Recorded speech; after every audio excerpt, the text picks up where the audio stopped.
Step one is going to be to roll out a slab of clay. You'll need about 2.5 pounds of clay for this, about the size of a softball, or 1 inch if you're cutting it off of a full block of clay. Take a second and use your hands to just compress that clay and try and get it a little bit flat and about the width of your template so that you can just roll in one direction once you start using the sticks. You might even use your rolling pin just gently to stretch it a little bit before you get precise. Next, you're going to want to use your 1/4 inch thick sticks and your rolling pin to start rolling that slab out. You want to make sure that the rolling pin is hitting the sticks on both sides so the sticks aren't too wide, and that your rolling pin is clean so that it's not leaving dents in the clay where there's chunks of clay stuck to the rolling pin. When you start rolling, you can roll towards you or away from you. You're just trying to make sure your rolling pin is hitting the sticks consistently. You want to get the slab so that it's large enough for your template, but also so that it is been rolled flat enough that your rolling pin is hitting the sticks on both sides consistently. So don't just stop because it's big enough for your template. Make sure you can feel the rolling pin hitting those sticks on each side. If you need to remove a little bit of clay to make that happen, you can go for that.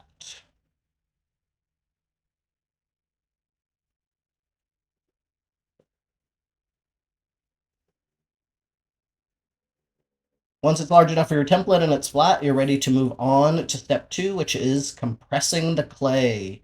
You're going to use the metal rib held at a steep angle, and you're going to go multiple directions. Go one direction, then change directions, and go over the entire slab. Then flip it over and do the same thing on the other side. This will help reduce cracking in your clay and make a nice smooth surface.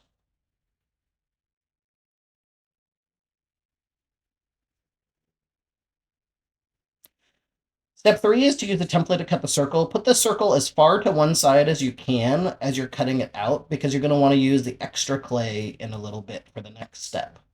You're going to use the needle tool to cut it out. You want to hold the needle tool totally vertical, straight up and down as you go, and use the template. Make sure your needle is actually touching the very edge of the template as you cut it out. You can get rid of the little bits of clay that are near the circle, but keep the big chunk on one side. You're going to use that for your foot rings. Go ahead and set your circle aside, and then use this rectangle to cut out 2 strips that will become your foot ring on the bottom of the plate. Use the sticks as your straight edge, and get yourself a straight line to start with, and then cut a strip that's about the width of a pencil. You don't need to measure, but get it about the size of a pencil. Then lay that strip on top of the other strip and use your needle tool to mark its width with a few dots, and then cut a second strip that is the same width. You're going to set these pieces aside to become your foot ring later. They'll dry a little bit and become leather hard. Your next step is going to be to form the plate with the slump mold. And I like to use a hand wheel for this part because it makes it a lot easier to not have to move my plate constantly, just be able to rotate it on the wear board on top of the hand wheel. I'm going to use a paper plate as my slump mold, and I'm going to place my circle on top of it, taking a moment to make sure that it is centered. So looking straight down at it and then just making sure that I can see the same amount of the plate on each side all the way around. Once I get it lined up in the center, I'm going to start forming it gently. This is where the hand wheel is really helpful because I can just rotate it and gently form it to the shape of the mold itself. Go around and use my finger gently to continue forming it. Trying to make it sure it's in the center of the hand wheel can help a lot with that process. Next up is to score and slip for the foot ring. I'm using a template for this as well to know where the foot ring is going to go. And I'm just using a magic marker to draw around that template. You can use a needle tool or something, but sometimes people cut a little too deep. So just using a marker helps with that. You're going to score and slip for your foot ring next, going on the inside of that circle, because your foot ring, that is going to be the outer line of your foot ring. When you score, you can use a needle tool or a scoring rib, and you want to go multiple directions all the way around where that foot ring is going to be placed. I also need to score on the pieces that will become the foot ring themselves. So go through that same process, going both directions on both pieces.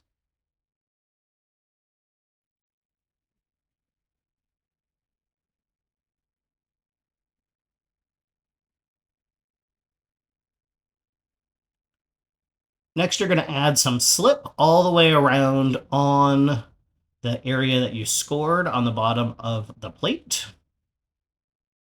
Notice I can still see the circle I drew with the magic marker. I'm now going to carefully lay out my foot ring on the area that I scored, paying attention to where the circle is that I drew. And I'm going to overlap my ends, lining them up over each other. I'm going to cut through both pieces and remove the top layer and the bottom layer before pushing it down, and then do the same thing on the other side. Cut through both layers, remove the top and bottom. That helps ensure that the two pieces line up perfectly. I like to put a tiny piece of clay in that gap so that I don't get a little dent there when I combine. Now I'm just taking a second to make sure that the foot ring is well attached. I'm not squishing the clay, I'm just gently compressing it to make sure that it is attached. And I'm just double checking the positioning of it to make sure that it is in line with that circle that I drew. Next, I'm going to start blending and smoothing the foot ring. First, I start with the two ends where they connect, and I make sure that I make those ends kind of disappear. I want to do it on the top and on both sides as well. Sometimes I'll use my fingers, sometimes I'll use the end of a paintbrush or a wooden blending stick to do this. Really, it's what works for you.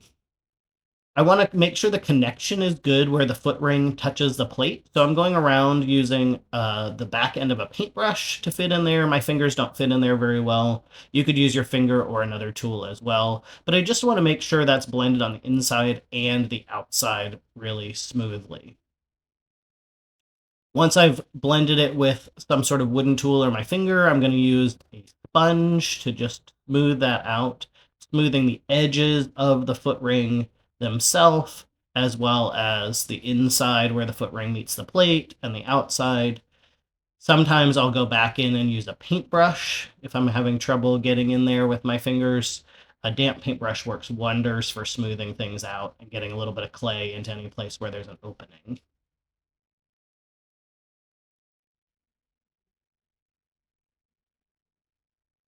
Before I turn it over, I'm going to dry it a little bit with a hair dryer so it's not sticky at all.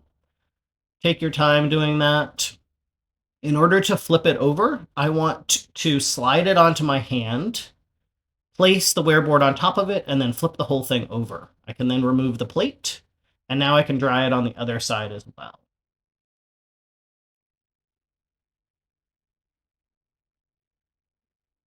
Once I've dried it a little bit, it should hold its shape pretty well on its own. I don't want it super dry, just a little bit, so that it's not so sticky and won't collapse on me. I'm using just a sponge here to make sure the surface is as smooth as it can be. And now I'm going to work on smoothing the rim. This tool here is specifically for smoothing rims.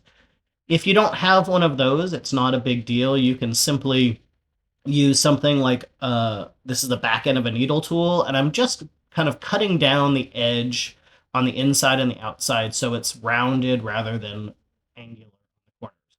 Then I like to just go around with my fingers and smooth both sides of the rim. And I like to run my finger right around the very edge of the rim to get rid of any imperfections. And then lastly, use a sponge there to go over anything as well. If you see any imperfections, go back with your sponge and gently fix them. Dry it before you return it to the mold. Make sure it's not sticky anymore. Place your mold back in while it is right side up. Get it centered, and then reverse your process. Flip it back over. Take a second and just go around, make sure that you are not seeing any imperfections. Make sure it's centered on the mold. If you need to shushle it a little bit, do that. Take some time to form it back to the shape of the mold if it's bent at all, and you are ready to put it in your bin overnight.